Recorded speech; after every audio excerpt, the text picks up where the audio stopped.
Nii, tere päevast või pärastlõunat. Ma olen Toomemäel. Pidavat olema Tartu parim koht, ma olen selles väga veendunud. Botaanikad on parem, aga Toomemäel on ka tore. Ja mõtlesin, et teen kiire mõtiskluse. Mõtiskluse teema on see, et ma olen pioneer, mitte Nõukogude mõttes, vaid maadeavastaja mõttes. Et nägin Eesti ajakirjanduses oli artikkel Araabia Ühendemiraatide kohta, täpsemalt siis nende nägemuse kohta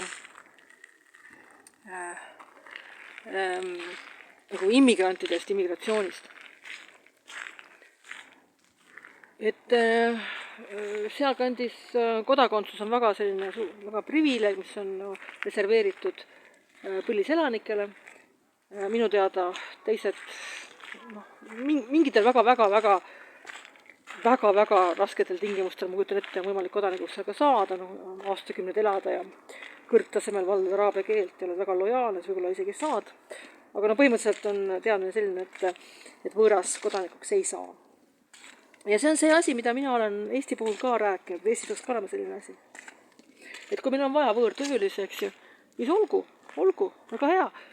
Aga neile peab olema igaveseks suletud, eks ju, tee saada kodanikuks. Sest Eestis on tekkinud olukord, kus inimene võtab naturalisatsiooni korras Eesti kodakondsuse, teeb selleks ära vajalikud eksamid, kaasa arvatud keeleeksamid, ja siis ütleb selle ülbelt, ma ei tea, vene või inglise keeles, et ta rohkem eesti keelt ei räägi, sest pole vaja. Ja selline olukord on talumatu. Ja seetõttu ma olen seda Araabia Ühendemiraatide varianti rääkinud juba aastaid ja mingi enne siis, kui see sõjategevus intensiivistus, oli see väga sallimatu ja paha jutt, aga nüüd on Eesti ajakirjanduses, nii et ma ütleks, et ma olen siis nagu taibanud seda natukene varem kui ajakirjandus. Aga jah, seal oli ka see, et Euroopa Liit seda vaevalt lubab, et nemad sonivad midagi inimõigustest, aga mis inimõigused on inimõigused, mis näevad ette, eks ju, põlisrahva hävitamise. Et need ei ole inimõigused. Siin on mingid muud asjad.